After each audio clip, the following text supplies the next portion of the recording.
Get started. Everyone can take their seats.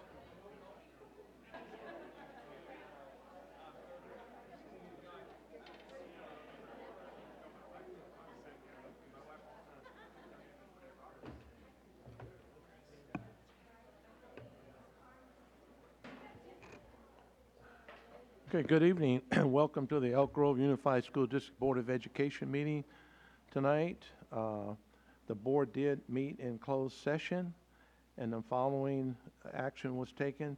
Janet Anderson is Director of Pre-K 6 Education. Today's meeting is being video recorded and will be available on the district YouTube channel.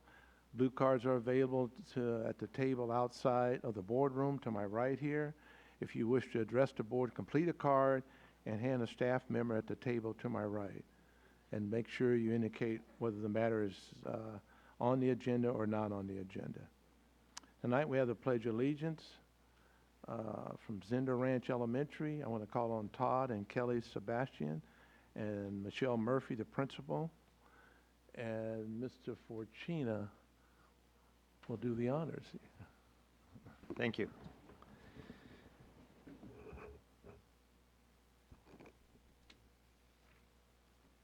Mr. Sebastian, on behalf of the Board of Education, I certainly want to give thanks to you and your wife, certainly, and children for all the work you've done at Zender Ranch. And we have a few comments to make before we do the pledge, so I'll begin.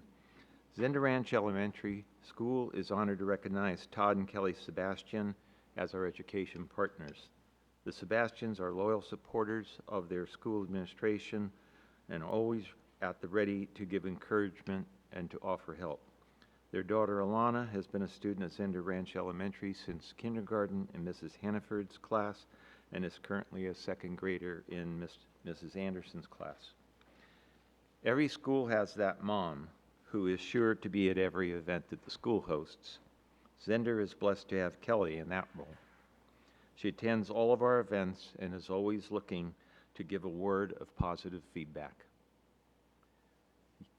You, Todd, as you know certainly, have been deeply involved in Zender's parent committees. Prior to the actual opening of Zender Ranch Elementary, several committees were established to allow a parent voice in EGUSD's 40-second learning community. You were not only on 4 of the 8 committees, you led them. You led in the development of our student leadership group, future PAC leaders, and shared the idea of 6th graders promoting from elementary and leaving a legacy, just as you had done when you were part of the first 6th grade class to promote from Folks Ranch Elementary School. Mr. Sebastian was also a part of the parent group that decided to enhance the connection between Zender Ranch and Pinkerton Middle School and Cosumnes Oaks High School by electing to share the school colors of the middle and high schools. Additionally, Mr. Sebastian served as the first chairperson of Family Leadership Council that raised over $65,000 in fundraising. Todd led the charge and secured a marquee for Zender Ranch, as well as establishing a scholarship in memorial for Mr. John Zender Sr. The Sebastians are leaving a legacy of leadership at Zender Ranch Elementary, and we are proud to honor them tonight. Thank you. Okay, rise and remove your caps. All right, we'll salute and I'll pledge allegiance. I pledge allegiance to the flag of the United States of America and to the republic for which it stands, one nation, under God, indivisible, with liberty and justice for all. Okay, he's got a little something for you there. You like to say a few words? Go right ahead. Just on, or- I know you've never been shy. For No, words. that's not me. You know that. No, I first of all, I just want to thank you very much. That's a really cool award. I want to thank Ms. Murphy and the staff. It's I have a kid that doesn't want to go on break. She loves reading. She loves school, and that's awesome because I probably wasn't that kid. So, but thank you very much, and you know, whatever we can do to continue to do more and do good. For parents who say they can't get involved, you know, I drive an hour each way to work, but I still find a way. So, make it an effort, and appreciate all that you do. Thank you. We appreciate your service too, and your dedication towards education. Thank you.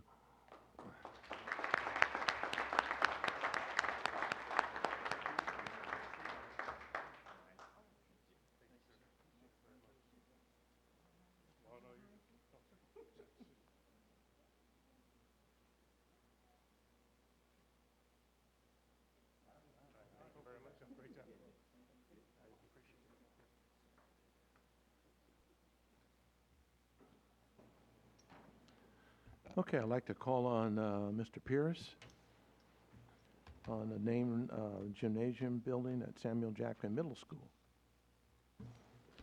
Thank you very much, President Madison, members of the board, Superintendent Hoffman, and Ms. Avalos. I am going to ask Mr. Anderson and a number of our guests who are here tonight in support of this measure to join me here at the podium.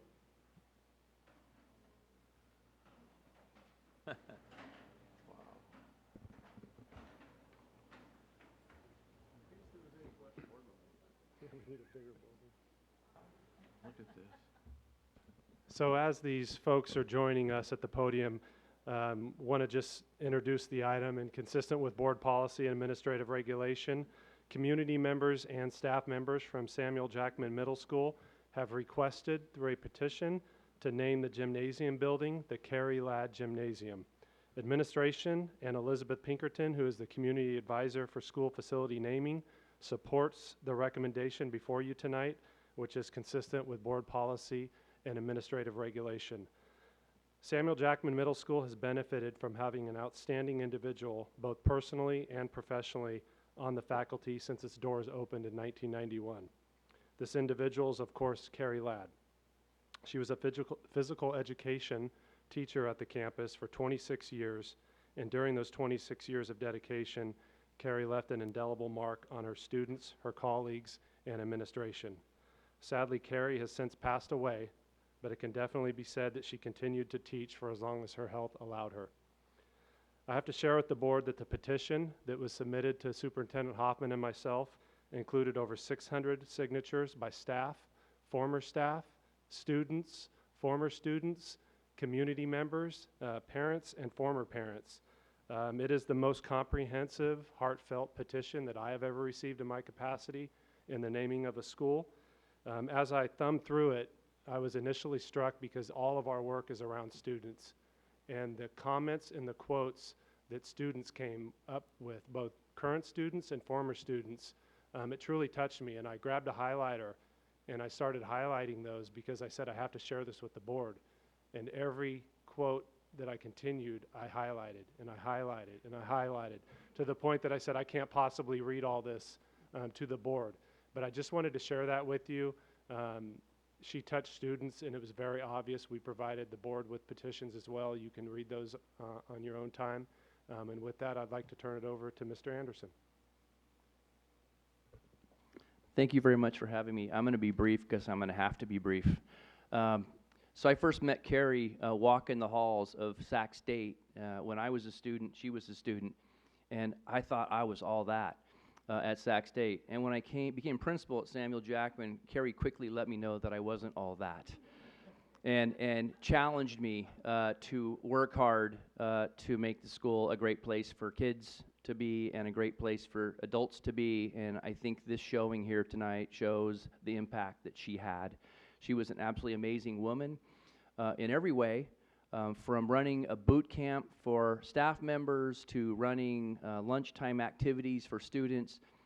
Every heart she touched, people fell in love with her. And so I'm going to turn it over to her absolute best friend and the person responsible for getting this started, Miss Tina Gray.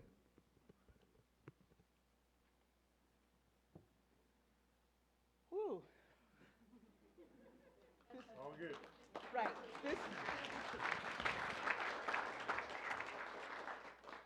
This is really amazing for me, you know, and seeing the petition when I put it out, I never expected all the input, the comments, and, you know, Mike and I at one point were sitting there next to each other reading them in the MP room at school, just tears flowing for us.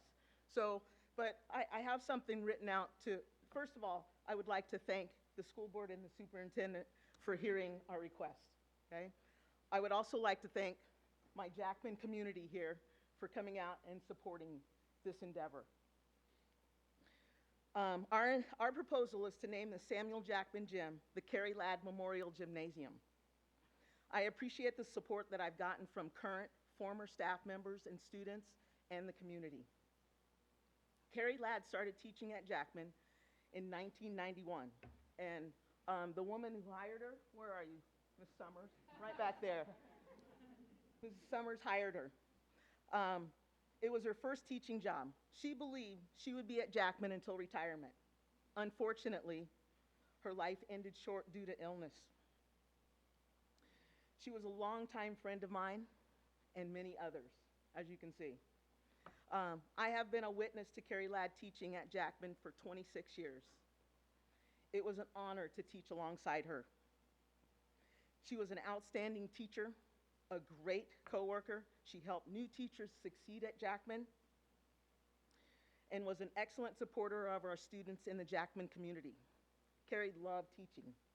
She loved teaching at Jackman. She taught students by pushing them through physical activity to finish in hopes that they would push themselves in life to achieve whatever they want. We believe if you can succeed at Jackman, you can succeed anywhere. Carrie was amazing with people, whether they were young or old.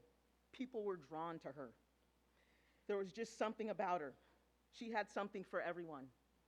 Her kind heart, her honesty, her integrity, her willingness to teach our students.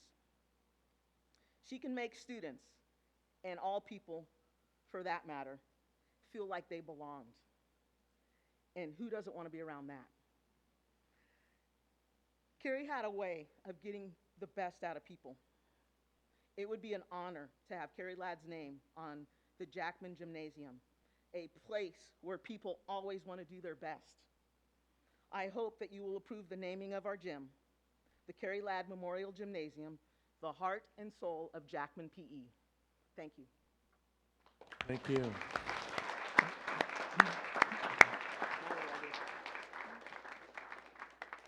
We have one individual, Greg Semino? Yes. Excuse me if I didn't pronounce it. Yeah, it's pronounced Greg Cedameno, and I am not a teacher, I'm not an educator, never been. I've been a correctional administrator for 34 years, retired 20 years, and I have the pleasure of meeting Carrie as a friend. And and I knew a little bit about education because my brother was a superintendent before he retired. And so we would start talking about education, and quickly I realized that this person was in love with this education. She was in love with her peers, and she was in love with her students. And I couldn't help but get excited about that, you know. And so I just want to say that naming this gym after Carrie would be just a great thing for a person who gave her life for Jackman. She unfortunately passed away of cancer, and she was always the kind of the light of the room. Without trying or manipulating or any other kind of effort, she became the leader of the group just by the force of her personality and her love for her work. When she gave me a Jackman sweatshirt, I was really impressed. I was happy. So really, this is a person who is inspirational, caring, and just a lovely person. So I encourage you to name that gym after Carrie. Thank you. Thank you. Thank you. I would just like to say a few comments, and I got to know Carrie myself pretty well coming over to Jackman as I make my rounds all the time. And I can remember roughly, I don't know, 8, 9 years ago, I think, Mr. Pierce, she came to me and says, Chad, I want to show you something. And we went to the gym and she showed me an old beat up scoreboard up there that was, it was actually embarrassing. And plus we had outside activity coming in there from teams playing, and we didn't have a scoreboard. And she was perseverance, and I told her the district and I will get together and we'll put a new scoreboard in there. And she was the one that initiated that whole part about we need a scoreboard. And every time I come over, her eyes were always gleamed. She was positive, one of the finest human beings that I have met in my life. And I missed her dearly too when she left us. So with that, we're going to go ahead and vote on it now. And we want to make a motion to approve the request to name of the gymnasium building at Samuel Jackman Middle School, the Carrie Ladd Gymnasium. So moved? It's been moved in second. All those in favor? Aye. Opposed? Motion carried. Good try. Thank you.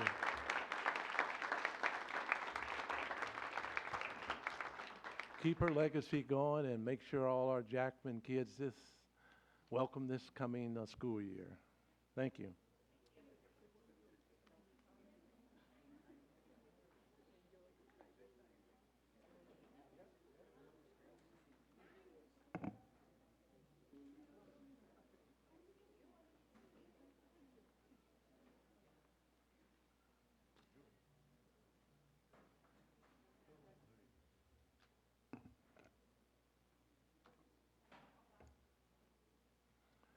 Okay, we have a denial, expulsion, readmission. Want to ask anyone who wishes to address the board in closed session regarding a student being denied readmission from their expulsion. Seeing none, I'll ask for a motion to approve the recommendation. So moved. It's been moved. Second. And second. All those in favor? Aye. Opposed? Motion carried. Thank you.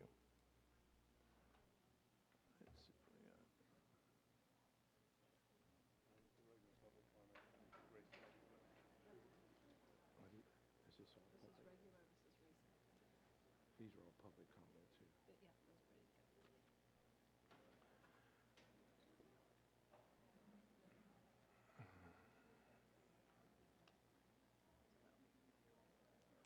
Okay, public comment. I'd like to call on Stacy Jackson, Zender Ranch. Come forward, please. You'll have, state your name and you'll have 3 minutes. Mhm. Might need 3.5. No, I'm joking. I'm just kidding. Hello, my name is Stacy Jackson. I went, sorry. Okay. I'm usually the loudest one on the basketball court. I would like to tell you that I do a lot of consulting for security for the United States Air Force. I have 4 children. One is 19 and as young as 6. My daughter, the oldest daughter, is in college right now. And I remember when Caitlin was in the 8th grade going to Toby Johnson, I believe it was. She asked me if she could go to walk to school. I was chauffeuring her. I didn't grow up being chauffeured to school. And so I said, sure. You know, I begrudgingly said yes. And it was around winter time, and it was really foggy. And every day for probably 3 or 4 months, I would watch my daughter skateboard off into the fog.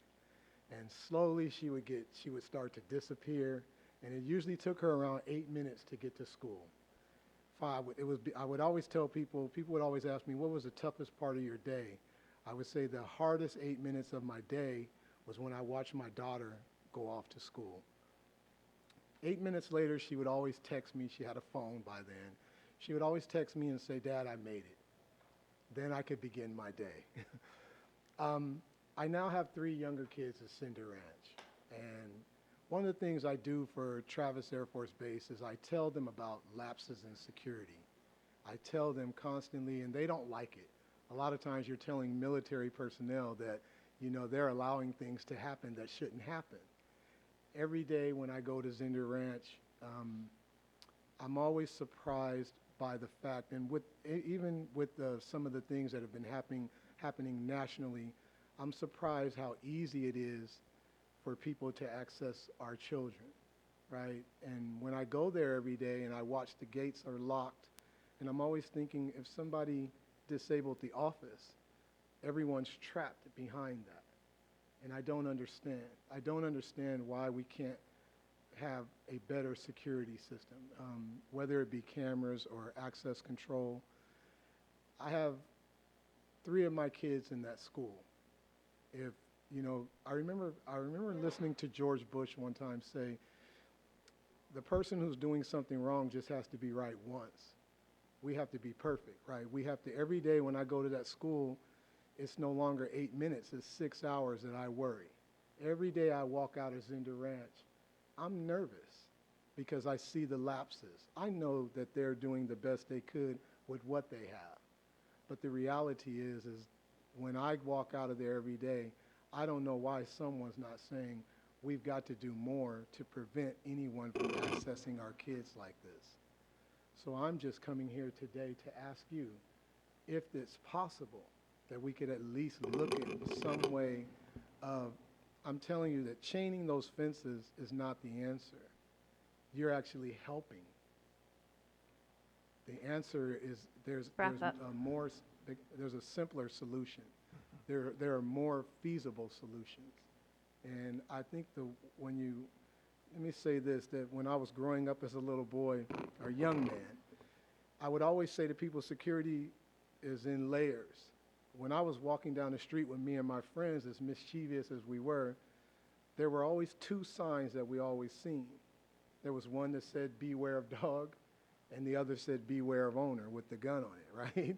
So you got the message, right? So Let me say this, Mr. Jackson. We'll inform you where you can maybe get with our security department, Mr. Hoffman, and we'll lead you to him so you can have some cross discussions with him about it and some ideas, okay? Okay. And I just wanted to say thank you. I didn't mean to take up all your time. Right. But No, yeah, no problem. I really do appreciate it. Yeah, if you can get with, I don't know what staff member out there can connect with security department. Which one? Okay. all Okay, right. thank you. I appreciate it. Okay, Mark Graham, please come forward.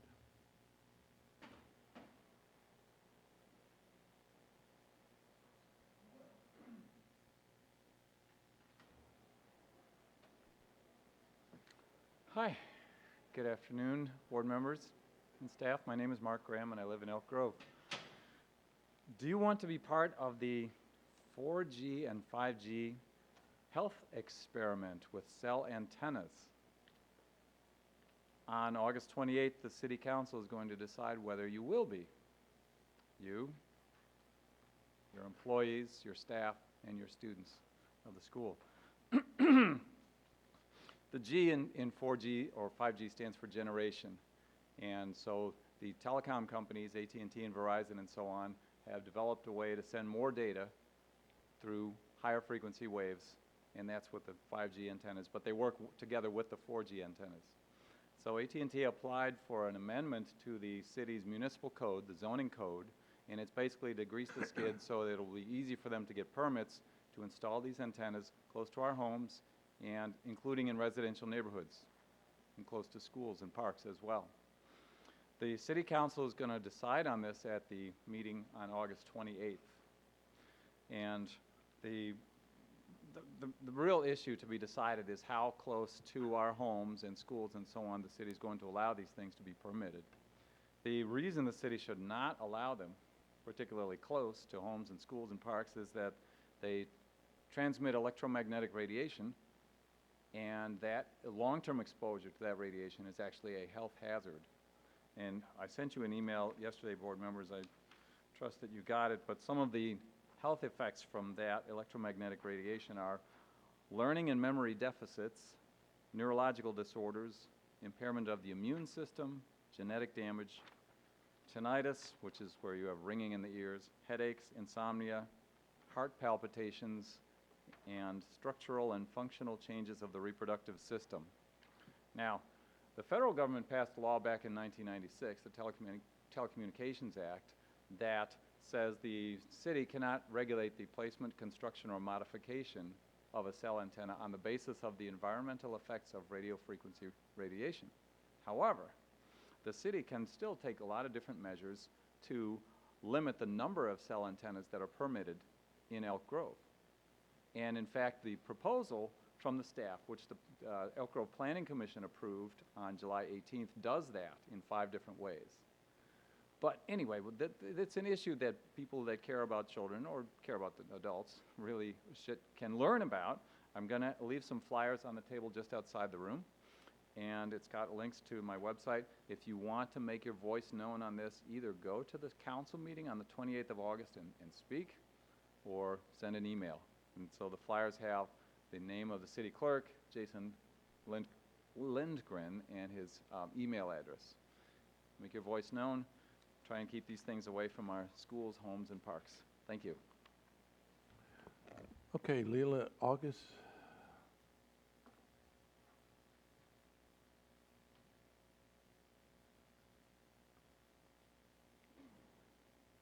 Hello. My name's Leila August, and I am a 28-year resident of Elk Grove and a retired licensed clinical social worker. Oh, thank you. You heard me, right? Yeah. Better now. Anyway, my whole career I've worked as a mental health therapist with children and their families. And I'm here today, as Mark is, to inform you about a topic that affects the health of people that you are charged with to provide a safe environment for, your students and your staff and your teachers. A week from tomorrow, August 28th, our Elk Grove City Council will vote on a policy amending the Wi-Fi section of our zoning code to include how to regulate the new 5G or 5th generation technology and the many additional electromagnetic radiation cell antennas that it'll require. My hope in speaking with you is to motivate all of you and everyone here to contact our City Council before they vote on August 28th. Emailing and giving a public comment on the 28th are the best ways to get their attention. And I believe that these actions from an Elk Grove Unified School District board member will make them sit up and listen. I have emailed you with information about taking these actions, as well as links to thousands of unbiased studies showing health hazards from electromagnetic radiation. I also have flyers, and they'll be on the table for anybody who wants them. So let me just tell you, throughout Elk Grove, the residential areas, parks, schools, industrial and commercial zones, these 4G and 5G cell antennas are to be placed low to the ground and close together. Low to the ground like on street light poles and close together. Right now, the proposed regulation says they can't be less than 500 feet apart. That's only the height of a 5-story building. So to me, that's close in my book. You know, every 500 feet there's a cell antenna. Because this low and close placement makes the radiation much more powerful. It's entering our bodies and homes thousands of times stronger than the way these towers are placed now. You know how they're really high up in the air and they're very far apart? Most people can handle that. The 5G and the 4G, so anyway, low and close to the ground makes them much more of a hazardous to our health and anything that lives, really. The 5G and 4G work together, so both cell antennas will always be together. You might know this, per the Modesto B, you probably know about the Ripon, California's West Elementary School, where they had to take away the cell tower because parents were concerned about the radiation giving cancer, and they actually got that cell tower removed in March. So I just want you to make your voices be known to the City Council. So thank you very much.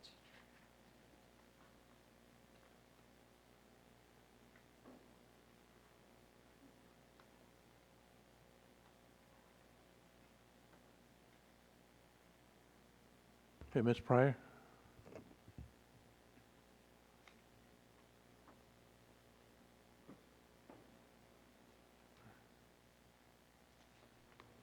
Good evening, everyone.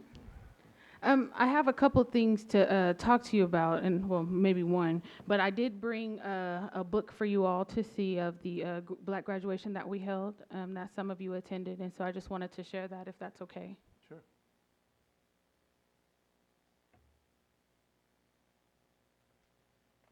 And while that's going around, and in the same theme of safety on campuses, what I would like to talk to you about is last year I came before you, was it last year? Yes, last year I came before you in September, and I was talking to you about a certain security guard personnel, I don't know the correct title for who they are on your campuses now, and how he put his hands on a 14-year-old child, and how she was the one that was held responsible for her actions. If that's not bad enough, she was also put up for expulsion, and we successfully fought that. But my concern is, I got a call on Saturday, and apparently this same security personnel has had 3 incidents this summer of bullying or intimidating his coworkers. And instead of you all or your board or whoever is over that division relieving him of his duties, they've decided to put him on some sort of behavior modification contract. And so when these type of things come up, I always think, okay, how many chances do we give someone to victimize people around us? And if he's acting badly with adult women, I can just about imagine how he was with a female child who didn't do or acquiesce to what he was demanding from her. And just like the case that's in the news right now with one of your teachers being convicted, we were actually at Supreme Court last week during his trial, or the week before. We have to head people off when we know that they are a risk to our children. So what I'm asking this board to do is to look into why this young man has not been relieved of his post. I want you to look into, and I will share his name off of the record this time. And if it's not addressed, I will then come back and share his name on the record, because I need you all to look into why he is being able to victimize people in this district. I want to know if he has a parent in this district, and that's why he's being given slaps on the wrist. So I need you all to look into that, because if we're going to continue to have him around and then something happens, then it's like, well, there were warning signs that were ignored. So I'm asking each and every one of you to look into this person and figure out why he is being allowed to wreak havoc on females in this district. Thank you very much. Okay, we have the consent agenda. I want to make note that item 17 has been pulled from the agenda. I'd like to call for a motion to approve items 1 through 14, and item 16 through, I'm sorry, is 17 the only one that was pulled? Yeah, 17.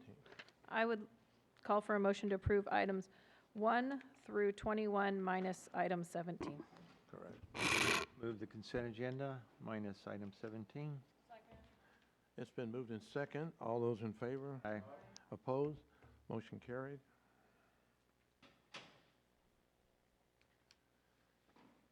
Okay, I want to call on Mr. Matthew Espinoza, the Race on Educational Equity Progress Report.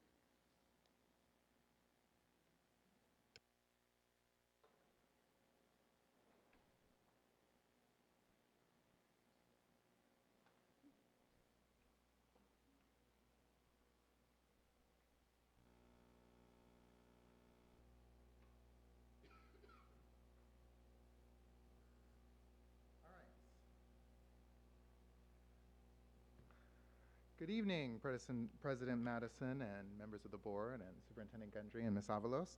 As we get started here in August for our Race and Educational Equity report, our focal foundation today is around hiring, recruitment and retention of staff. But before we jump into that piece of the report, I wanted to share with you some follow-up of our last report where we discussed some of the culture and climate survey result data. And one of the key findings that came out and it has been kind of a nagging finding over time, is that that relates to sense of belonging. As we discussed in that meeting, the rates for sense of belonging across the board were low enough to cause concern for all subgroups, but in particular for our African American students, for our students with disabilities, for our foster and homeless youth students.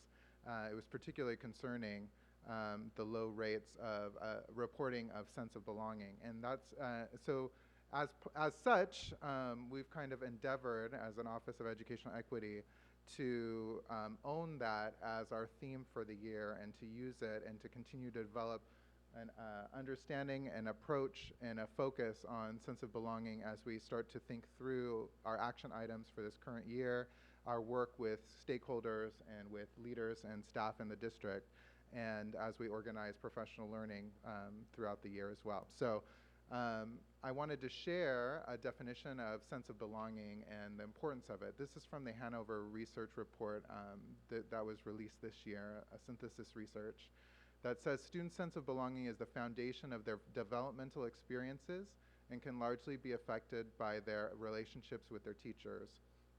School belongingness is a sense of being accepted, valued, and encouraged by others, and of feeling included in the life and activity of the class or school.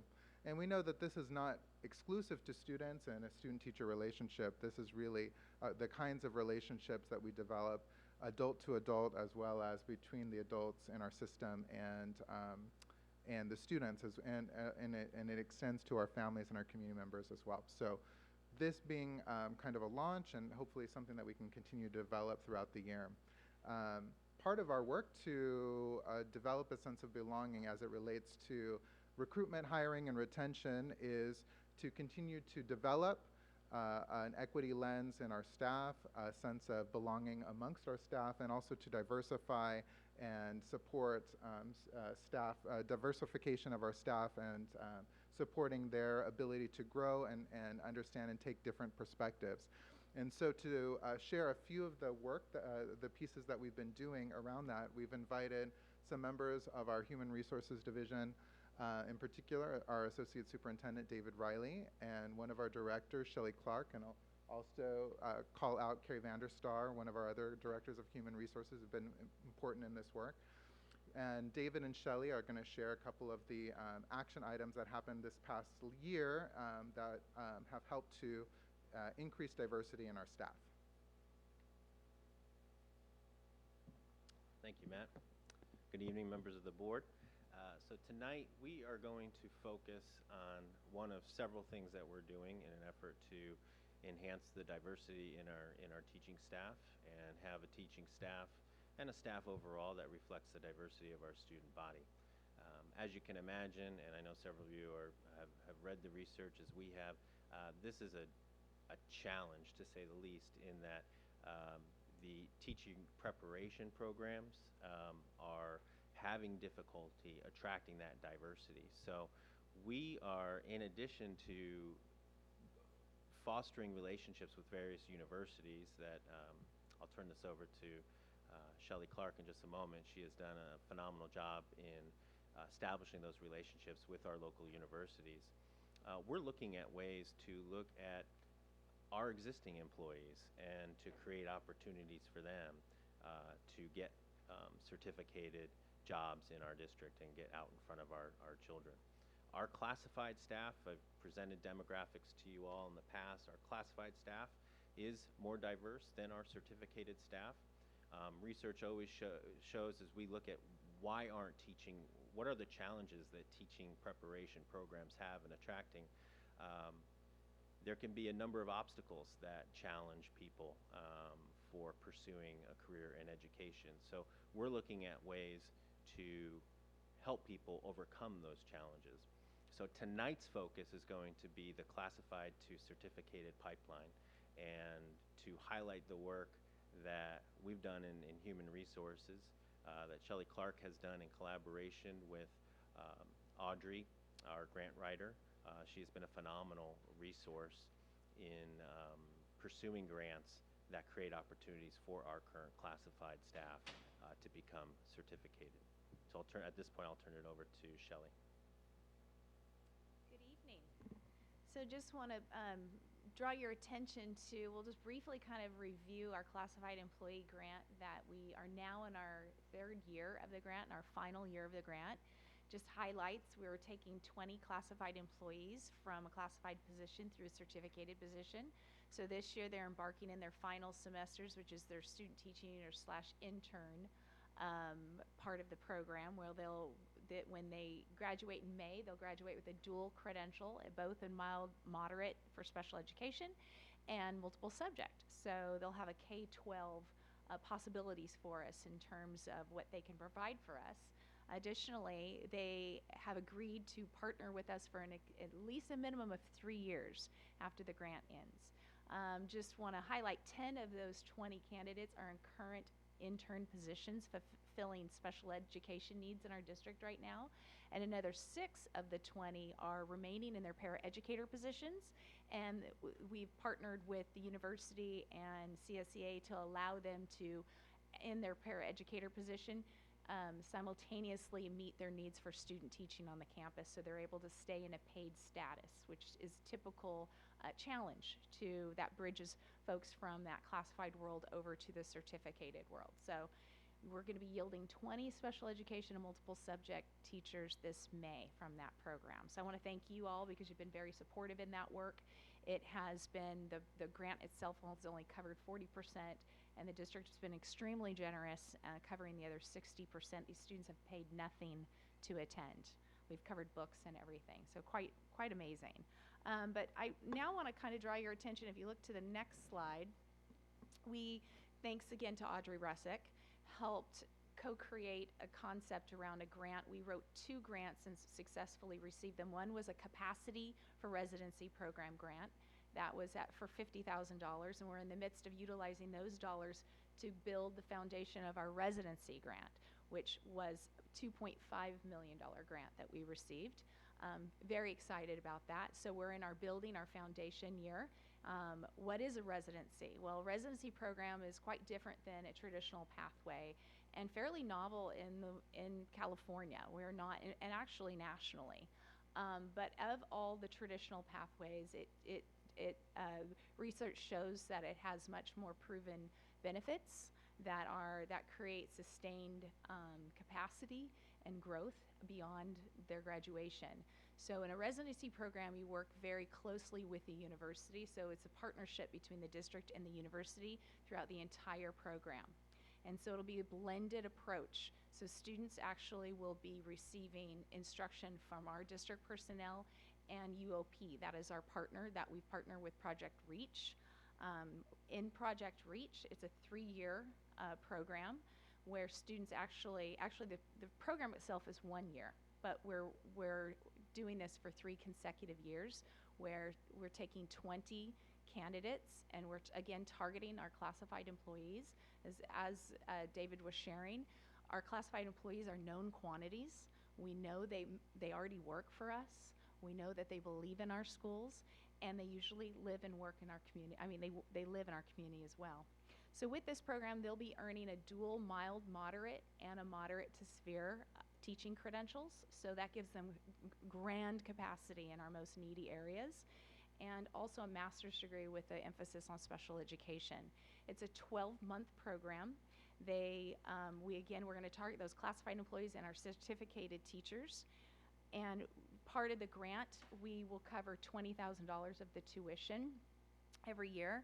Will yield us 20 new employees at the end of that year, and their commitment back to us is a 4-year commitment. They do have a little bit more skin in the game because $20,000 doesn't completely cover the entire tuition, but also research shows that actually when students have some skin in the game, so to speak, that they tend to do a little bit better, and they're a little bit more responsible about staying in a program. They adhere to it a little bit better. So again, the benefits of residency program is they're going to be enmeshed in the system from the very first day of school. They're going to start coursework in June. They'll start their actual residency program with their mentor teacher in the fall when school starts, and they'll remain in it for the entire school year. That varies that's a drastic difference from traditional student teaching experience That can go anywhere from an 8-week student teaching experience versus like national and some of our different programs to 15 to 20 weeks in a CSU. So they get a much heartier experience. If the folks in the residency program happen to be contracted paraeducators, we're looking to simulate the same thing we're doing in the CSUS cohort, where we allow them to stay in that paid capacity the entire time and work and complete all of the requirements in the same classroom. All of the teachers that they're going to be set up are going to have deep levels of training. That's what we're using a capacity grant to do, is to train the mentors who are going to be with them. They receive the benefit of being in that classroom for the entire year, and the grant also includes a follow-up year of mentorship, where we're able to pay a mentor to see them out through their first year of teaching. If you want to look at just slide 7, some of the evidence shares that things that make a residency program so incredible is if you look at the high retention pathway, that folks who go through a residency program are 80% more likely to stay in the profession past 5 years versus a traditional pathway of 35%. So we're making a great investment in these people. And just the note at the bottom where it says the projected district cost savings, on average it costs us $20,000 to $30,000 every time we take a new teacher on and they don't make it. And we have to go out between the resources and time that we spend devoting to that first-year teacher or second-year teacher. When we have to release them, it's always a financial loss to us. And of course, an investment in relationships with our students.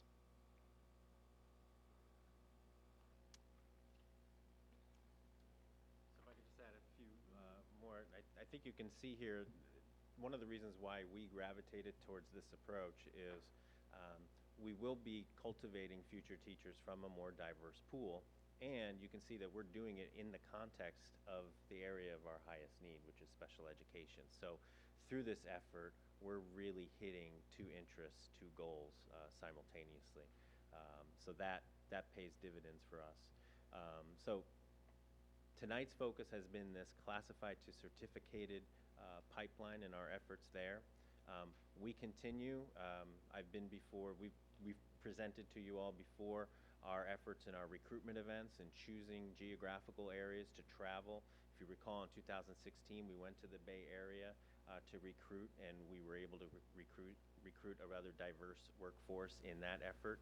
We went to Hayward at CSU East Bay in spring of 2018, last spring, and we were able to attract diversity as well there. Later on, our next update, we will be able to disaggregate all of our demographics as we finish the hiring season. We're still with new positions and new allocations of FTE, sudden resignations. We're just completing our hiring for this year. So we'll be able to present our data and our success rate there. It is a daunting challenge. We have 3,500 teachers. So as you can imagine, as we share in the future our demographics, this is a long effort, and that's why we're looking for these very sustainable, systematic approaches, multi-pronged approaches towards this goal. So I'll turn it Okay, back with over that, to before we leave your section, I think I'd like the board, we can ask a few questions to you on that. Mr. Fortuna, you want to start off there? Thank you. Yeah, David and Shelley, how are we identifying the people who will be the participants? What process are we utilizing? So it's a partnership with the University of the Pacific and with our district. And so we come with our set of things that we want to ensure that the employee part will have, right? And then they utilize their system for screening and applicants for the University of the Pacific. Let's back up. Okay. How do you decide whether or not you're going to approach Chris or me to go become a participant in the program? Oh, I see. Okay, we've held one informational already, and we have our second one coming this Thursday. We had approximately 75 people at the first one. We're sold out at 125 this coming Thursday. We have a great amount of interest. I've broadcasted out district-wide and asked for people to share it, both to our certificated substitutes and our classified employees. Word's gotten out because of the last grant, particularly after we did this presentation. The word really got out, And we've had, when is the next opportunity? When is the next opportunity? Does that address your question? Yeah, thank you. Secondly, how are the mentor teachers being identified? So in part of the grant, we had to, ahead of time, identify 9 schools, Title I schools. And so we utilized particular schools that we knew had strong teacher bases and had solid programs. And I'm working alongside special education, the 2 coordinators over moderate, severe, and mild mod, Alicia Wilson and Melissa Stoneman. And we're building a bank of teachers, grabbing their interest. On October 5th, we are hosting an informational for all special education teachers to come, and there'll be a vetting system with that as well, where we're partnering with UOP because they've done some similar endeavors. In October as well, I'm going up to Seattle to visit. Seattle has a residency program. It's really the only one on the West Coast that in the field of special education that has had a lot of momentum. I'll be going there to glean some of their applications and bend their ear and get some of their best practices as well. So just to go along with that piece, Mr. Porchin, Shelley, share the work that we've done around master teachers and just student teachers in general. Back when I was a teacher, it was kind of okay, who's up next for the student teacher, and that's how they were kind of assigned. And we've done a lot of work in qualifying people to serve in that role. Right. Currently, we have about 275 of our veteran teachers serving or have asked to serve as master teachers. That's a growth of, well, when I first came into the position, we possibly had 40 or 50 student teachers district-wide. Right now, we're sitting on about 150. One of the efforts that we've done is we broadcast it out. We start with principals, we start with other district leaders, and we say, tap the shoulder of someone you know who may not be the department chair, who may not be the person who always gets the leadership opportunity, but has the potential to be a good mentor or is just very instructionally sound and good at sharing practices. So we started an application process, and from that, it's just gained a lot of momentum because coming with that as well, I've partnered with CSUS, and I'm in my 3rd year now as providing master teacher training. So, which is actually a requirement by CTC to all of the universities. However, most of the universities are kind of far behind in actually creating the training. So I partner with CSUS, and we just said, you know what, it's okay, let's do it anyway. And so as of today, I think I've trained approximately 200 of our teachers in best practices for hosting a student teacher, which I believe is part of recruitment in the big picture. If they get a completely sound student teaching experience and they know what they're getting themselves into, that's why the residencies are so important and why that we know they work, because when a learner is learning the pedagogy, like the instructional piece back in the university, but they're not doing it in concert with how it's actually applied in the workplace, it's very difficult sometimes to make that transition. But in something like this, they're able to learn how to adapt that simultaneously into the workplace. So when they go into the work, they already feel like they have the experience. Okay, and then my last question, I've also I've often referred to with people I've discussed college and university practice with, the Full Employment Act that was passed many years ago to ensure that college professors get to work. And when it comes to credentialing, not everybody who's in a credential program should be credentialed. That's part of the Full Employment Act. You keep them in the program even though they're not going to be a good teacher because you want to keep your job. With respect to our program, is it going to be a joint responsibility or the sole responsibility of UOP to decide if someone is not a person who should receive a credential? Correct. It's interesting. That does come up quite a bit. What our mindset is in terms of what makes a skillful teacher, and sometimes the mindset of the university are different. Again, that's the perfect reason why a residency program works, because you have those ongoing conversations about what is it supposed to look like. So we have to be at consensus at all point in time. on those things. So neither one of those decisions would be made separately. It would be a joint decision. Thank you, Shelley. And we've already worked together to establish our vision and mission for the program to start to lay the groundwork for some of that. Thank you. Ms. Albiani? I have one quick question. When they graduate from Project Reach, they have a special ed, master's in special ed. Do they have a multiple subject credential as well? I'm not sure how those layer, because I know I have a multiple subject and I Right. have specializations that I can teach in high levels, but. So the current cohort going through the CSU CTC grant cohort. One gets it, I they're saw the that. multiple subject mild mod credential. Yes. So they get to select the pathway that fits them both, or them, right? Yes. The candidates who will be going through the REACH program will be earning a dual mild, moderate, or moderate severe special education credential, giving them the latitude to teach in a high variety of our special education classes. They're not going to be so specialized that they're limited to, learning center, RSP model, that traditional. They can do the whole spectrum, basically, of special education. And then the master's degree is just kind of a nice tack on. Yes, but will they have a multiple subject credential No, as well? not in Project REACH. Okay, that's what I was asking. And I don't have a hard time finding multiple subject candidates, so I'll be all right. Sounds good. Thank you for your work. Perez? No questions, very well put together. Too bad we couldn't give them a house. We do provide a small stipend and lots of great encouragement and instruction. Tax write-off, whatever. That's true. Okay. I'm excited about the program. For me, coming from the classified world previously, and when I worked for the district for 10 years as a paraeducator in pre-K, I really enjoy seeing a pathway for our classified folks. I think that's really nice to see that transition, because sometimes those are the first touch to some of our families, and they're people in our classrooms just like every other staff member every day on that front line, dealing with our families, our communities. So I could really see the asset to having a program like this. I was just curious, because I've been talking with a lot of different people at the different colleges, and we know California has a teacher crisis.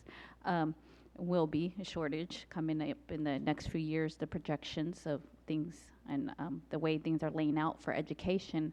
Do you foresee maybe in the future some credentialing programs of being able to forgive loans? I know this program is helping to pay for tuition and books, but I know loans are always a big issue in student debt. So that's one question I had. Yeah, the universities actually have some fairly robust efforts there, and UOP is one of them. The private universities have a tendency to be a little bit more tenacious in terms of helping their candidates. That's why making this connection with UOP, I feel like was a big score for us. The bigger CSUs and the UCs aren't as personalized. That's just been my experience, both as a mother and in this position. And that's one of the things they're bringing to the table with these candidates, is a whole list of grant opportunities and loan forgiveness opportunities as well. So they're going to have more of an opportunity than the $20,000 towards their tuition. And just to let you know, the full tuition for the two credentials and the master's is roughly $30,000. Great, that's really awesome to Pretty hear. expensive. My hope is that more of the grant and the residency pathway is invested in rather than just loan forgiveness, because of the research shows that, as we shared before, the success rate, the retention rate, and school districts can work more closely and more cooperatively through that experience. So I think it's a wiser investment than to just forgive and loan forgive, and then because the student teacher experience from a university perspective can be very disjointed, in that you have that home class and students are at 20 different sites working. I think a more cohesive experience can be fostered through this residency grant pathway. I'm also happy to hear that some of the recruitment efforts for this has been a lot of leadership too, and admin and different employees reaching out, because we always know sometimes those leaders aren't always the ones that are being the most vocal. Sometimes there's leaders who might not be as vocalized. So in different communities, that always looks different. So just looking at the bigger perspective, if we can diversify more staff, I think is really critical here. And also hoping for the future for these people to come back and be mentors and be the future leaders for other pathways or other program pilots of the next cohort going through. If we can build that in some way, because now you have the buy-in of the first cohort that will be going through, and they've done that work, so now they'll be able to transition into the classroom. You know, I think within the district, we do have some very bright employees, so seeing that advancement for those employees is really key. As well as my colleagues comment, you know, again, sometimes certain programs aren't meant for everybody as well. So having that partnership and hearing your feedback on that is really critical also, just to make sure we have the right people in the right positions moving forward. Well, part of my process in screening them, I screen their, literally, I read all of their evaluations, I read their attendance history, I interview their supervisors before we even look at them as a possible candidate.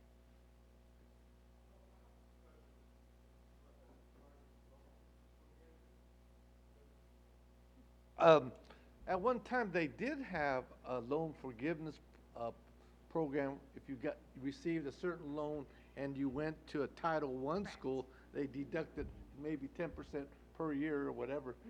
Yep. Do they still have that? They do. Okay. Thank you. A lot of my questions have been answered by Mr. Forcina when he raised them. So this is an excellent presentation, so I really appreciate it. I like to see, you know, I like that we're looking outside of the box and being creative. One quick question, so in the beginning, it's, you know, it's on slide 2, sense of belonging, and you mentioned series of subgroups that reported back that they don't feel that sense of belonging. So are we saying that just by the sheer number of increases in staff, will it be able to address that? Because from my perspective, each subgroup will have maybe a different need. So so it's more the skills that they're bringing to the table as opposed to just having an increase in the population, particularly as it relates to special ed. So just by having more special ed educators, will that truly increase the sense of belonging?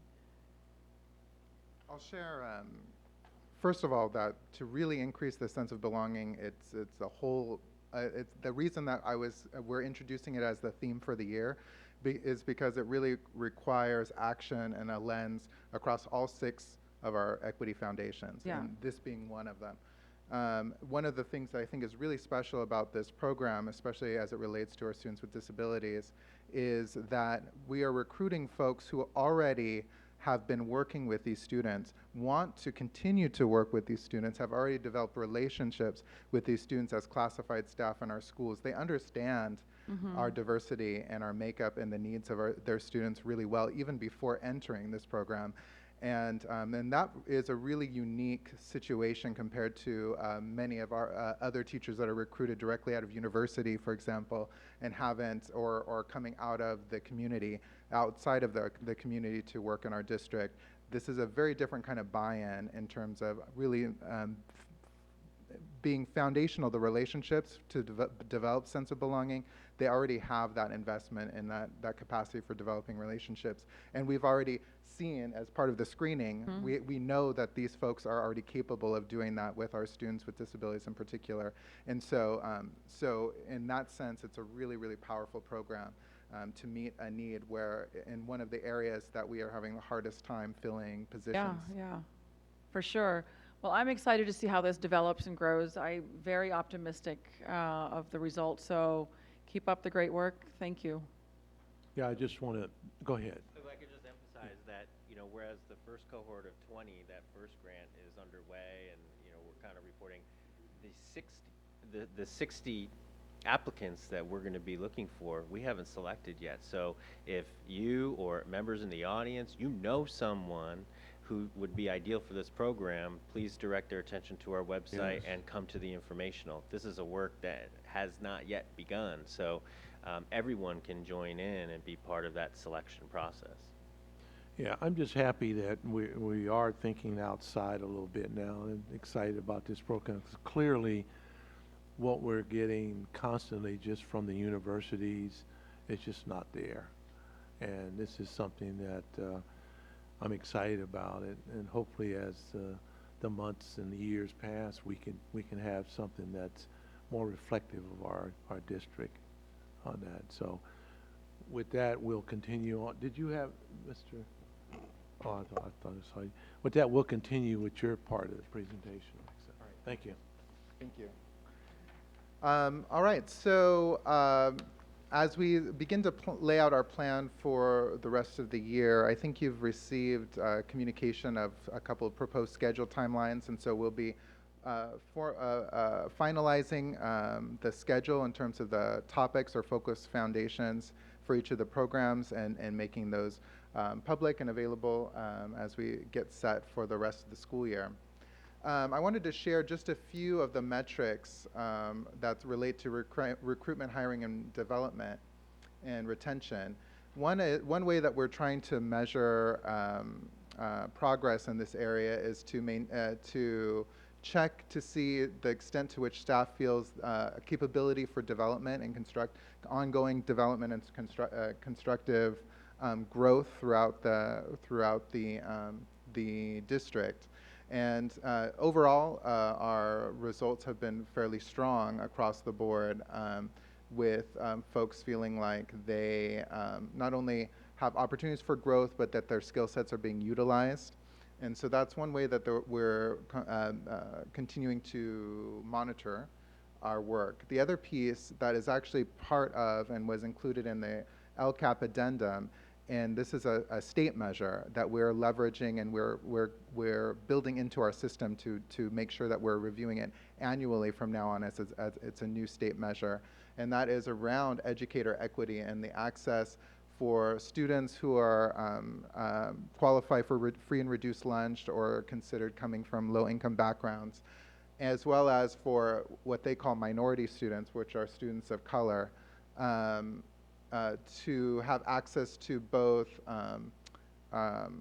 highly qualified and properly credentialed teachers as well as experienced teachers.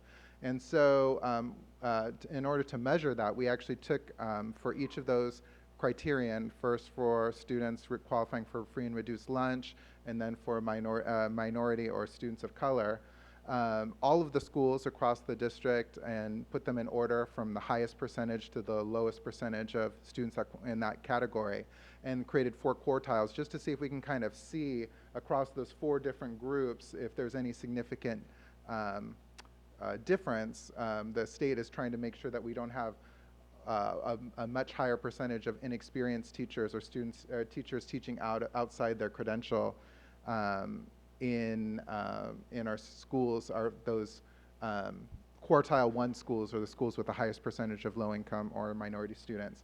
And we really aren't seeing that across the board. There is as it pertains to out of field teachers, there's really no market difference. As it pertains to inexperienced teachers, there is a slightly higher percentage, but it's still under 10% of the staff that is considered inexperienced or within their first 2 years of teaching. So we have still, even in our schools with the highest percentage of students coming from free and reduced lunch and from who are students of color, are being taught by a vast majority of experienced teachers, and that's not the case in most districts. And so in this area, we're fairly strong, and it's something that we will continue to monitor from here on out. As next steps, one of the first next steps that we have is to explore a third potential avenue for recruitment, hiring, and retention, and that is from our student body. And so looking at and exploring ways to build a pipeline from our, not just our current staff of classified staff into credential programs, but also from our students to becoming future teachers is something. And we have some pilot programs, future teacher clubs that are at some of our high schools, and we're looking to expand and really refine those efforts. We're going to continue to develop this sense of belonging as a theme and figuring out how that layers in and how the actions that we're taking this school year are helping to promote and support and improve our students' sense of belonging. In the coming month, we'll be finalizing or putting together an equity annual data report, which will include some of our actions taken, formalized into one document across all 6 foundations, paired with the data, the metrics that were determined before I ever arrived that are associated with each of the foundations, so we can all see it in one report, as well as the next steps that are planned. We are also developing a professional learning and development plan, which is a cohesive approach to providing and expanding professional learning opportunities in the area of educational equity, and we'll be sharing that with you shortly. I know many of you have already heard about this High School Student Equity Council, so those are launching this fall, and we're finalizing the program structure and we'll be taking those to the principals of our high schools very shortly and giving you updates. And our plan is by the end of in the spring, you will see some of the students that are participating in our Student Equity Council here presenting and reporting alongside me and reporting to you all. And expanding our ways of communicating all these efforts coming out of as it relates to educational equity beyond just our board reports, through websites, through Twitter, through emails and other forms of communication. All right, so that's our report for today. Thank you all very much. Okay, on this last one then, Ms. Singh-Allen, you have any comments on the last? Not really. I mean, I'm very excited to see the High School Student Equity Council launch, seeing the results of that and coming together. So, great report. Thanks. Nothing. Dr. Martinez-O'Leary? I'm excited about the work to come, and then also the rollout of some of that professional development. At our last board workshop, I know we discussed some of those ideas for the future, what that might look like for some of our different teams within the district. So I'm excited to see some of that work being done soon, hopefully. I'd like to see some of our High School Student Equity Council members also sitting or possible applying for positions on the mayor or the City of Elk Grove Student Council or reps also, so they would see some overlaps, the needs of the city and also the district. Okay. Mr. Fortini, any comments on this portion? Yeah, I just have one comment, just because I need to put it on the record. You talked about, some schools that have inexperienced teachers, meaning they might be in their first 1 or 2 years. And I just need to say that inexperience is not synonymous with unqualified or uninterested. Yeah. Yes. It's an important distinction for me. That's a great point. As a matter of fact, some of our new teachers come into the classrooms with the most updated skills, with a true sense and connection with students, and have much to offer. I think from the state's perspective, their concern is if there's a school with high percentages of inexperienced teachers, meaning more than 30%, more than 40%, in some places it can be more than 50% of the staff is in their first 2 years of teaching. That can create a real difficulty in maintaining classroom and culture climate and support and lots of turnover. And so that's what they're really trying to avoid. But yes, having 8% of our staff as quote unquote inexperienced or in their first 2 years is not a concern in and of itself. Especially knowing, having heard the great work that Shelley is doing with supporting mentorship and capacity building of our experienced teachers to help and encourage those new teachers into the field. Excuse me, good report. I just want to make a comment too. The experience is one thing too, but when we look at our Title I schools, we want to make certain that even our tenured teachers that have been there a long time are still high energy, because the connection with the kids is so important. And I don't know how we prevent sometime burnout or complacency. Would be part of the principal and staff to make sure that we're at a high level of trying to get where we want to be on that. So with that, thank you for the report. At the end, I'll bring up Ms. Pryor. Want to speak on this subject? So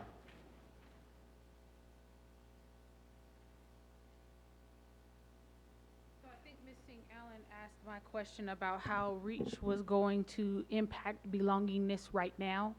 What I heard at the beginning was that kids who look like me, and then there was another subgroup of disabilities and foster kids, and we know that there's black kids in those subgroups as well. So what I hear when someone tells me that this program is looking to serve the area of highest need, what I didn't hear was that they were going to do any recruitment of teachers who experienced to deal with children like me, to help with the belongingness on campus. What I also didn't hear,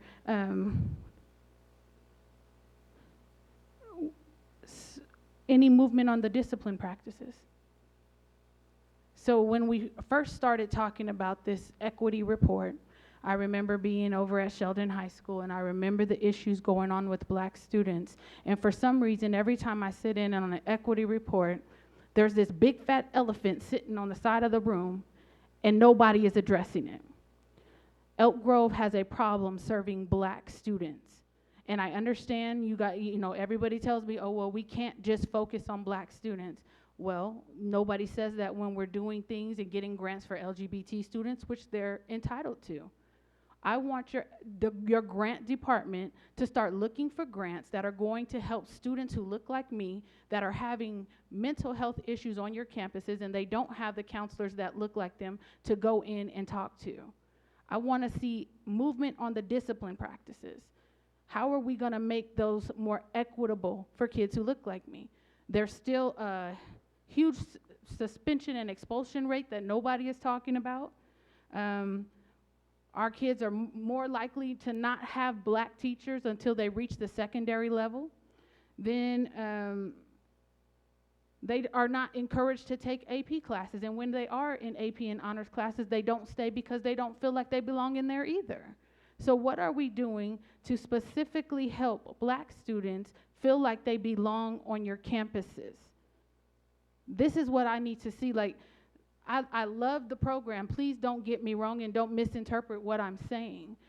That's one subgroup that you're putting focus on. And all I'm asking you is to focus on the black students that you have in your district who don't feel like they belong right now. What is the plan for them? How are we going to pour into their lives and let them know that we see them as valuable too? Nobody's talking about it, and it's a shame. Ms. Pryor, were you here last week in our board meeting? Okay, we did have an extensive conversation with suspension. I just want to let you know that too. Okay, thank you. Okay, bargaining units. Any bargaining units? Like none? All righty. All right, Ms.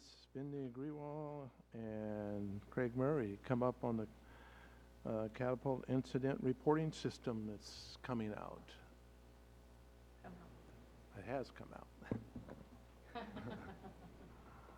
Good evening, President Madison, members of the board, Superintendent Hoffman, and Ms. Avalos. Craig and I would like to give you an update on the Catapult incident reporting system and also a plan to continue to improve the utilization of the system.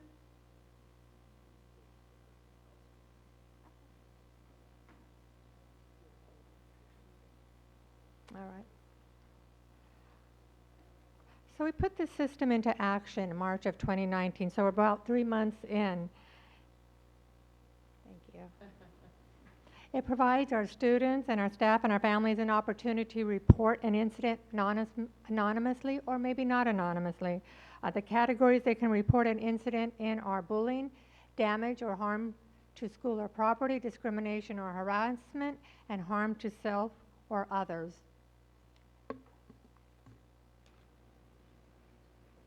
So our site administrators and our safety and security monitor the system, and if someone reports harm to self or others, these reports are responded to within on a 24-hour, 365-day schedule, so immediately.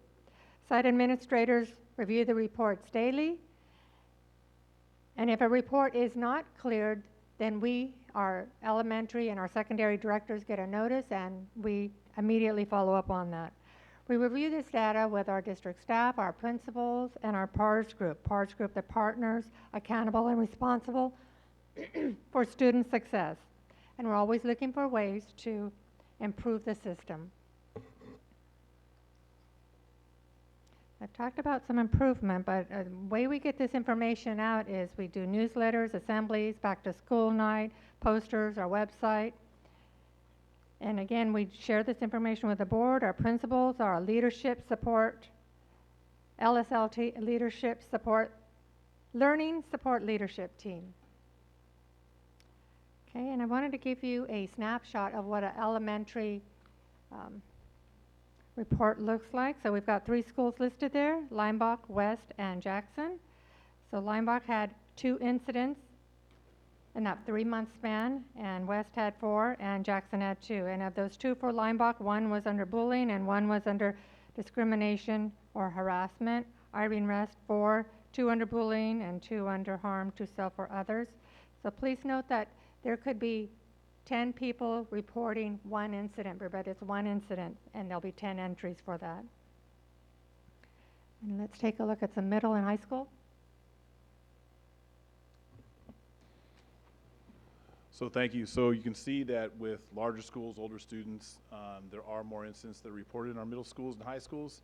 In addition to that, at our elementary schools, it's typically with our 4th through 6th graders, not our kindergarten through 3rd, because of the sophistication of the subject matter. If you look at this data, just like Dr. Gruhl said, while there may be 10 incidents of harm to self or others, that may be 2 or 3 communications about the same potential incident. So it's not always 10 separate incidents. The important thing with Harriet Eddy, for example, when I talked to the Principal Benson on this, our site administrators are well aware of this data. They review it every morning.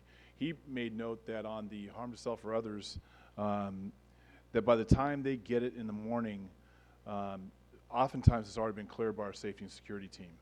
So they've gone out that night and they've actually done the work, so when the site administrators get it, it's already been cleared. So that is an indication that the system is working. It's also important that, again, as we were saying in the why, how, and what, all these numbers are 0 for active. And our administrators are very cognizant of getting to this first thing in the morning in all these areas and following through. Here's the high schools. With Elk Grove High School, I spoke with Dr. Christmas regarding this data, and he again reiterated, hey, Craig, 24 hours, they're cleared. We want to make sure we're on this. He also said, and I think this is part of the intent and the why that Dr. Gruhl talked about. He made note of the harm to self and others, and he said, we had several of those events. He goes, but it's important that we know with one of those, that student was transported and provided emergency treatment and he was so grateful that we had the system, and that because of what we implemented, he felt that a student was supported and was okay. So again, our principals are on it. Our principals know this information and are being responsive to it. That being said, we continue to monitor all these programs and actions. We want to make sure we review and analyze the data, that our principals do so as well, that we work with them to support them as needed, getting their feedback. We want to communicate the importance of the system to families and students, especially at the start of the school year. So we put out to our principals that we should be seeing clear communications that this system exists. It's not something we wanted to launch in March and then have just kind of be out there. This is a constant thing. It's still on all of our web pages, so it's there for people to use and see. And then we're consistently seeking improvements, getting feedback from not just administrators, but we also talk to families about this. I had a conversation with a parent about it last night. And we work closely with both safety and security and our technology department, and Catapult, the organization that runs and supports this for us, has been very responsive to us in how we can work to continue to do better at what we do. So with that, I want to say thank you and see if you have any questions. Okay, Mr. Fortini, you got. Okay, I have a comment and one question. When we talked about the system, I made a comment about my concern that the work was going to fall to the already overburdened VPs, and I was really concerned about that. I have talked to several VPs, and at least to this point, I'm happy to say that it hasn't been a huge burden, and that they really haven't had any problems. So that's real good. Question, since lots of people see, reports and make assumptions based on the report, looking at the report, how would someone know that something that shows up as 10 was 10 people reporting the same thing? Because it's very different of having 10 incidences versus one incident reported by 10 people. Right, so there is no way to know that from the report, okay? But I think, in my opinion, having these conversations in a public format helps inform these, because these are really internal documents. But when we bring them forward and we have those conversations, I believe that's what allows people to understand that in a very significant way. Yeah, thank you, Craig. Ms. Albiani?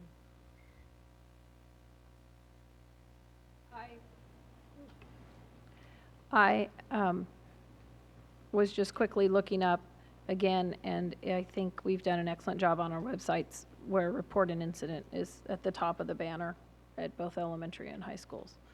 I encourage, it's the start of the school year, to remind people it's there, and I think our kids often don't know how to help each other, and I just think it's an excellent tool that we've provided for them. So thank you for your work with it, and I encourage our staff to let students know it's there again, because it is something new. Perez? Very good, I like it. You did mention that we could break it down to elementary grade level also, right? And most of the incidents in the elementary were the 4th, 5th, and 6th graders? It's anonymous, so we can't break it down. If a student puts their name in, of course we can, but it's an anonymous system. Yeah, you wouldn't know. What I mentioned was, on the elementary side, is primarily for grades 4 through 6, because they're the students who are old enough to be able to handle it. Yeah. They're most likely to use it. The kinder, first, second are not likely to use the system. Oh, okay, I see. So, but there is a way to determine where the problem is by grade level, or by the incidents by grade level, or what? No. No? Not really. Because it's anonymous. No, okay. In the elementary But, school. but as the information comes through, all that information's at the hands of the site administrator. So if they see a particular classroom or a particular grade level, reports came up and they were bunched in a particular area, a particular time of day, that's all information, if it's in the report, that they can use in making decisions moving forward. So they have that information, but it's just hard to disaggregate the data based on the way it shows up in the report. But there's a lot of information that the site administrators now have with regards to these situations. So maybe in near future, we can get that data input, or what? To determine where the issues are by grade level. Like, for instance, I remember 7th, 8th grade, a lot of the 7th graders from the Catholic school would come and to our, middle school, and, they would act out because they never cussed or whatever, and so they were a problem, it seemed like, transitioning into a regular middle school setting. And so they had to, go through a little, a change of life, or trying to fit in. But so I was wondering if that's possible later on at the junior high, because then also at the high school, freshmen are going through changes too, and being at a different place. So I imagine, or even bullying, older kids bullying younger kids, is it a problem there? Seniors and pranking? So, as Superintendent Hoffman mentioned, when the sites get this data, we're working with them to identify any patterns or trends that could exist in the data. In addition, that we review it with principals quarterly in a PLC type format. Yes, okay. So in that, the principals collaborate on this and talk about the data as well. So, yeah, that's what I'm concerned about. There must be a way, if you input this data, that you could possibly output patterns in which it's seniors acting up or seniors or juniors acting up towards our freshmen or whatever, That's what I'd like to see. Okay. My question I had, thank you for the report. This was something to look forward to, right? Took a while for the making. My question is there a way to take a look at the incidents or just summarize some bullet points? For example, if I'm reporting an incident at Elk Grove High School and I was bullied, was that physical? Was that verbal? What was meant by that? By just looking at this data, I can't tell what that encompasses. And also, for example, discrimination or harassment, those things can look differently as far as like image, being made fun of, but it's also a counterpart to bullying as well.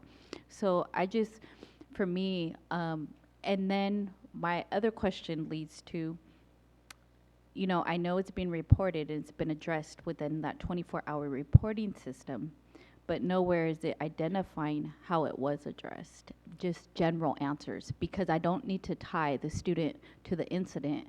More of this was resolved by administration.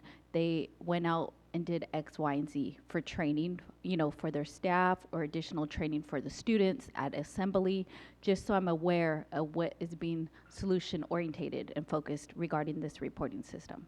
So depending on the incident, okay, there's a crossover. Once we're alerted from this system, the work that happens is then documented in Synergy, okay? So there's Synergy reports that get generated from this. So depending on what that would be the follow-up and how whatever particular incident was followed up upon. I'm just wondering if there's a way where when you come back and maybe report at a later time, we can just have some things identified. We know there was 10 incidents reported at this high school, and it was for bullying, and that was physical altercation. But, and maybe it wasn't the 10 incidents. Maybe it was one, but it got reported 10 times for physical altercation. So I'm more aware of what's being detailed in there. We can do that in our next report. Thank you. Yeah. Okay. Good point. Ms. Bobby Seon? Thank you. I've been waiting for this presentation, so thank you. I'm encouraged seeing this report. So a couple of points, because we are going back to school for the most part Thursday for most of our schools, and I know that Ms. Albiani mentioned sort of those reminders.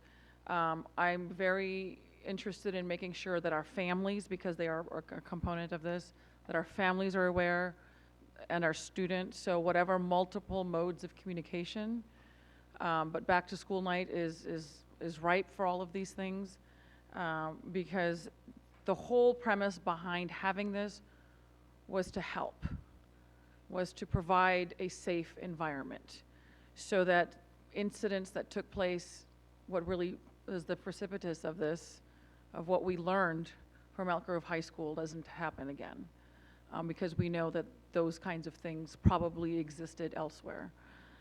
So this, I'm hoping, addresses that sort of long-term solution so that there are a lot of eyes and ears watching and observing, and it would address a lot of things that, in a proactive way, without getting into the details.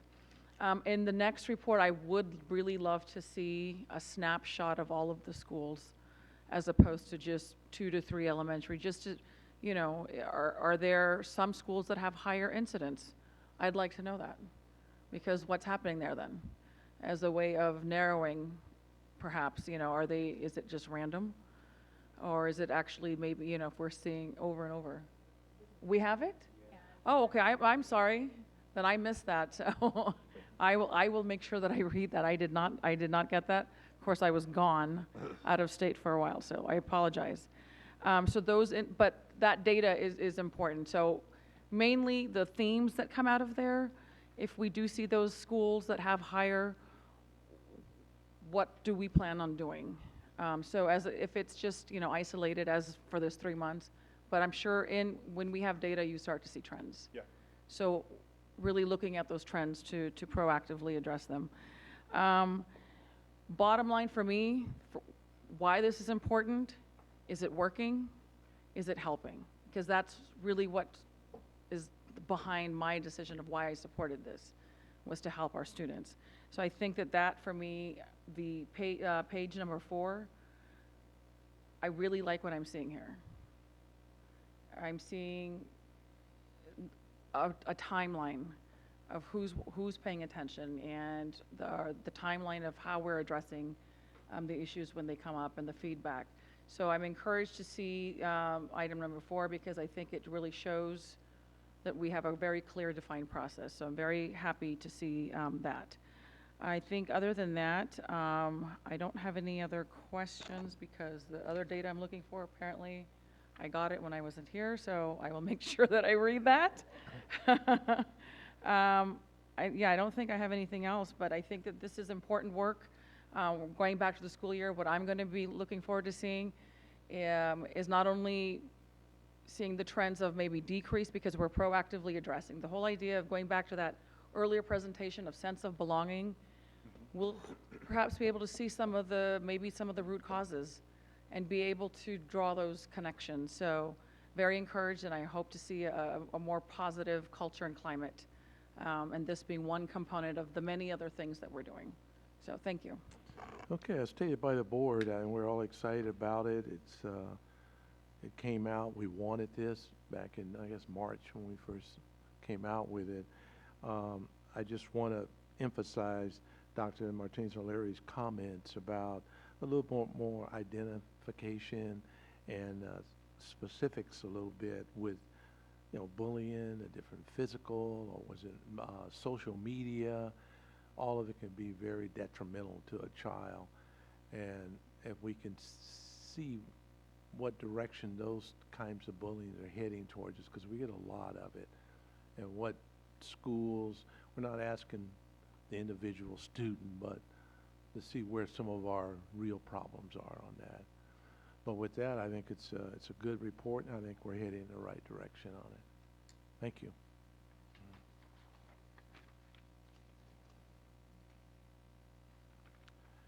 Okay, we're going to move to textbooks, instruction material. Ms. Ewing.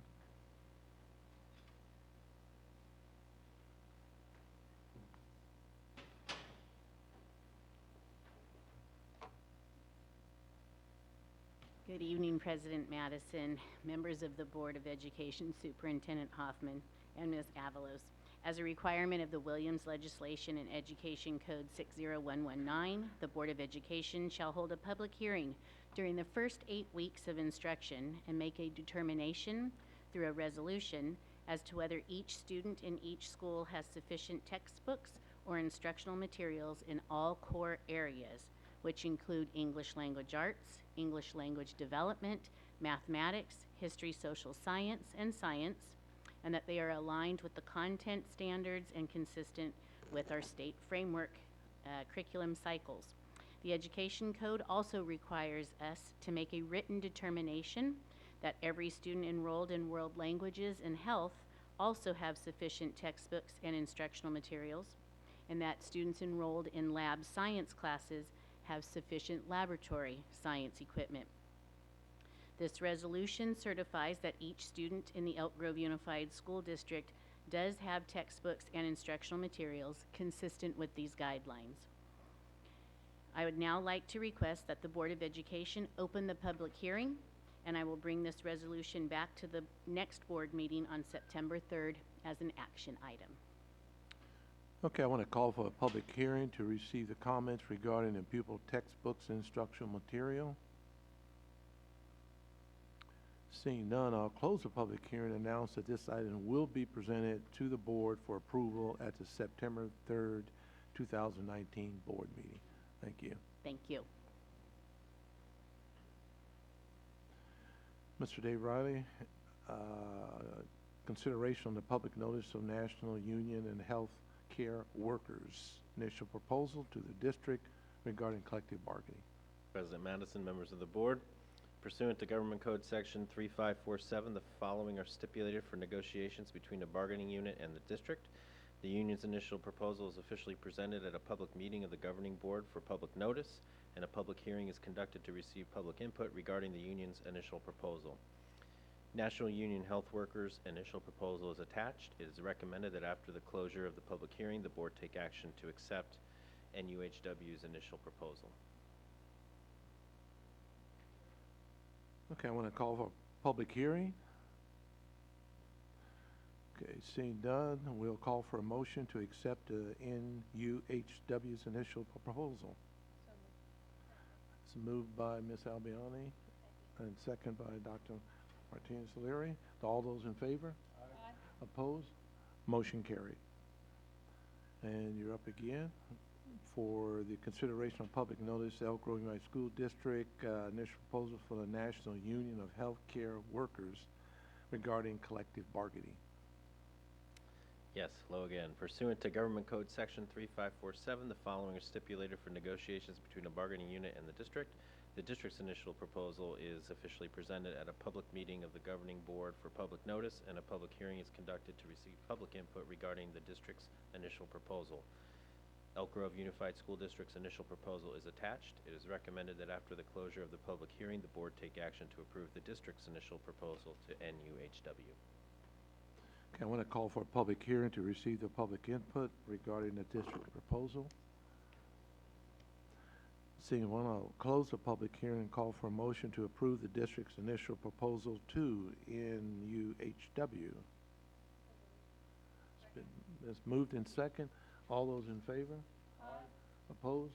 Motion carried. Thank you. Mr. Pierce, Measure M, Renewal of Citizens Oversight Committee membership. Thank you again, President Madison, members of the board, Superintendent Hoffman, Ms. Avalos. Pursuant to Proposition 39, as you well know, thankfully, the voters approved Measure M on November 8th of 2016. The Education Code provides that a bond measure adopted under the rules and procedures of Proposition 39 require that the board establish an independent Citizens Oversight Committee as an accountability measure for the voters and taxpayers of the district. So as you well know, the board did so on April 18th of 2017. However, as of August this year, 3 of your existing members will have served out their initial first 2-year term. Under the law, they're eligible to continue. Thankfully and graciously, all 3 of them want to continue. So my request of the board tonight is that you renew the appointments of Howard Brown, Felipe Martin, and John Shook to serve a 2nd term on the Citizens Oversight Committee, and be happy to answer any questions. Any questions from the board? If not, we'd like to make a motion to renew the appointment of Howard Brown, Felipe Martin, and John Shook to the Measure M Citizens Oversight Committee to a 2nd term, serving 2 additional years. I so move, okay. It's been moved by Mr. Fortuna. Second by Ms. Singh Allen. All those in favor? Aye. Opposed? Motion carried. Thank you. You're up again for the Facilities District tax report. Thank you, Mr. Madison. This is a follow-up to an item and a public hearing that you held on July 23rd. This is the only ordinance that the board adopts each year, and it establishes your tax rates and your tax report for your Mello-Roos district, otherwise known as CFD number 1. The board tonight, by approving resolution number 1, or excuse me, ordinance, I'm so used to resolutions, ordinance number 1, 2018-19, and direct administration to deliver the tax report to the county no later than August 16th. I would be happy to answer any questions. In short, this is continuing the same tax rate that you've had in the Mello-Roos in place since 1998. Correct. Rob, we just want to confirm it's 1920? I'm sorry, thank you. Yep. Yes, Yeah. it's the tax roll for the 2019-20 tax year. Right. The resolution, however, is in 1819. The ordinance, excuse me, Right. ordinance. Are there any questions on the board on this matter? Okay. I want to move the motion to approve the 2019-20 Elk Grove Unified School District Community Facilities Tax Report and the 2019-20 Ordinance number 1. been moved and second. All, Tony second. All those in favor? Aye. Opposed? Thank you. Motion carried. Thank you. Mr. Dave Riley, resolution to eliminate classified position.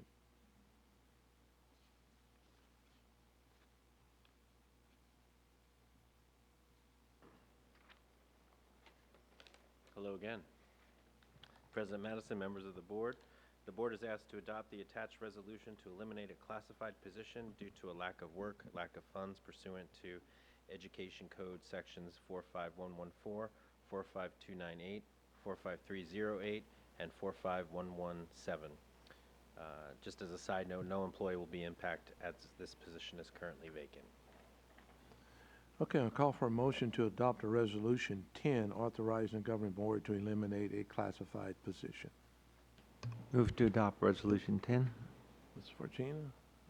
Second by Ms. Perez. All those in favor? Aye. Opposed? Motion carried. Thank you. Want to call on board member reports? Ms. Bobby Ciala? I have one, it's from a while ago, so I don't remember the exact date, but it was part of the CSBA Delegate Assembly members. I represented our group with a meeting with Assembly Member Cooley regarding full and fair funding and a wide variety of other issues as it relates to CSBA-sponsored legislation. So just wanted to let you all know that that meeting took place. It went very well. The legislature is now back in session, so we'll see how many of those bills move along in the legislative process. Was this prior to the recess? Yeah. It was after the recess. It was an odd, yeah, it was during your recess or our recess or the legislative recess? Legislature. During the legislative recess. So he was in the district office. I see. Okay. Yeah, yeah. Good.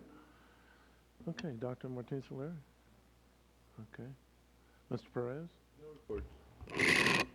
I'll be on it.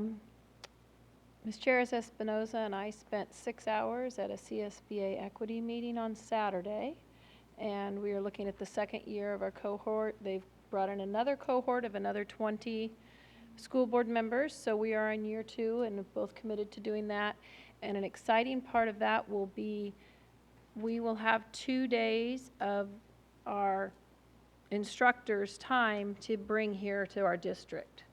So I will be talking to Mr. Hoffman, I haven't had a chance yet, about bringing those instructors to come speak to our board and share some of the work we've done and share some, just kind of bring us all to speed.